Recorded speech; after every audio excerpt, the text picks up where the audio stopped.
Team India యువ opener Jaiswal test ఫార్మాట్లో తనదైన ముద్ర వేస్తున్నాడు. అరంగేట్రంలోనే సెంచరీతో అలరించిన జైస్వాల్ 10 టెస్టుల్లోనే 1000 రన్స్కు పైగా సాధించాడు. తద్వారా టీమిండియా దిగ్గజం సునీల్ గవాస్కర్ పేరిట వల్ల ఆల్ టైమ్ రికార్డును బద్దలు కొట్టాడు. లాస్ట్ ఇయర్ వెస్టిండీస్ పర్యటన సందర్భంగా జైస్వాల్ అంతర్జాతీయ క్రికెట్లో అడుగుపెట్టాడు.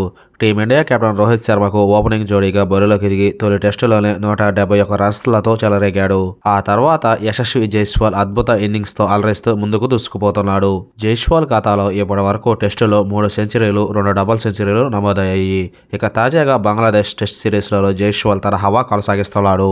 చెన్నై వేదికగా గురువారం స్టార్ట్ అయిన ఫస్ట్ టెస్టులో captain Rohit Sharma, star batter Virat Kohli fail అయిన వేళ జైస్వాల్ తొలి ఇన్నింగ్స్లో విలువైన హాఫ్ సెంచరీ సాధించాడు.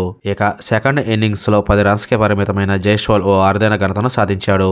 కెరీర్లోని ఫస్ట్ 10 టెస్టు మ్యాచ్లలో అత్యధిక రన్స్ సాధించిన మొట్టమొదటి భారత క్రికెటర్గా చరిత్రకెక్కాడు. తద్వారా సునీల్ గవాస్కర్ పేరిట ఉన్న రికార్డును బ్రేక్ చేశాడు. సునీల్ గవాస్కర్ ఫస్ట్ 10 టెస్టుల్లో 978 రన్స్ చేశాడు.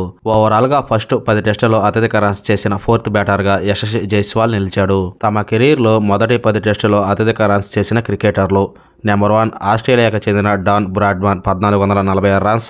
నెంబర్ 2 వెస్టిండీస్కి చెందిన ఎవర్టన్ వీక్స్ 1125 రన్స్. నెంబర్ 3 వెస్టిండీస్కు చెందిన జార్జ్ హెడ్లీ 1102 రన్స్. నెంబర్ 4 టీమిండియాకు చెందిన యశస్వి జైస్వాల్ 1094 రన్స్. నెంబర్ 5 ఆస్ట్రేలియాకు చెందిన mark Taylor 1088 runs. Hi cricket lovers, ఈ వీడియో కానీ నచ్చితే ఒక లైక్ చేయడం మాత్రం మర్చిపోకండి. అలాగే జైస్వాల్ మరియు సునీల్ గవాస్కర్ గురించి మీ అభిప్రాయాన్ని కామెంట్ రూపంలో తెలియజేయండి.